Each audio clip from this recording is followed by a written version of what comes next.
نہ بڑھ سکے واپس لوٹتے چلے گئے۔ راستے میں رسول اللہ صلی اللہ علیہ وسلم کو بریدہ بن حسیب اسلمی ملے۔ یہ اپنی قوم کے سردار تھے۔ قریش نے جس زبردست انعام کا اعلان کر رکھا تھا اسی کے لالچ میں نبی صلی اللہ علیہ وسلم اور سیدنا ابو بکر صدیق رضی اللہ عنہ کی تلاش میں نکلے تھے، لیکن جب رسول اللہ صلی اللہ علیہ وسلم سے سامنا ہوا اور بات چیت ہوئی تو نقد دل دے بیٹھے اور اپنی قوم کے 70 آدمیوں سمیت وہیں مسلمان ہو گئے۔ پھر اپنی پگڑی اتار کر نیزے سے باندھ لی جس کا سفید پھریرا ہوا میں لہرا رہا تھا اور بشارت سنا رہا تھا کہ امن کا بادشاہ، صلح کا حامی، دنیا کو عدالت اور انصاف سے بھرپور کرنے والا تشریف لا رہا تھا۔ آپ وادی ریم میں پہنچے تو سیدنا زبیر بن عوام سے ملاقات ہوئی۔ یہ مسلمانوں کے ایک تجارتی قافلے کے ساتھ شام سے واپس آ رہے تھے۔ انہوں نے رسول اللہ صلی اللہ علیہ وسلم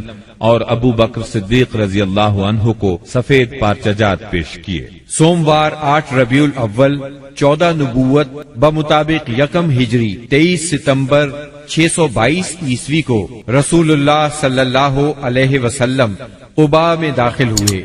ادھر اہل مدینہ نے جب سے رسول اللہ صلی اللہ علیہ وسلم کی روانگی کی خبر سنی تھی، روزانہ صبح ہی صبح حرہ کی طرف نکل جاتے تھے اور جب سخت دوپہر ہو جاتی تو واپس پلٹ آتے۔ ایک روز طویل انتظار کے بعد لوگ اپنے اپنے گھروں کو واپس جا چکے تھے کہ ایک یہودی اپنے کسی ٹیلے پر کچھ دیکھنے کے لیے چڑھا۔ کیا دیکھتا ہے کہ رسول اللہ صلی اللہ علیہ وسلم اور آپ کے ساتھی سفید کپڑوں میں ملبوس چلے آ رہے ہیں۔ اس نے بے خود ہو کر نہایت بلند آواز سے کہا، عرب کے لوگوں، یہ رہا تمہارا نصیب جس کا تم انتظار کر رہے تھے۔ مسلمانوں نے اس کی آواز سنی تو ہتھیار اٹھا کر استقبال کے لیے دوڑ پڑے۔ سب نے مل کر اللہ اکبر کا نعرہ لگایا۔ پھر یہ لوگ حرہ تک چلے آئے اور وہیں آپ سے ملاقات کی۔ اس کے بعد آپ داہنی جانب مڑ گئے اور قباء میں بنی عمرو بن عوف کی آبادی میں قیام فرمایا۔ آپ سیدنا ابو بکر صدیق رضی اللہ عنہ کے ساتھ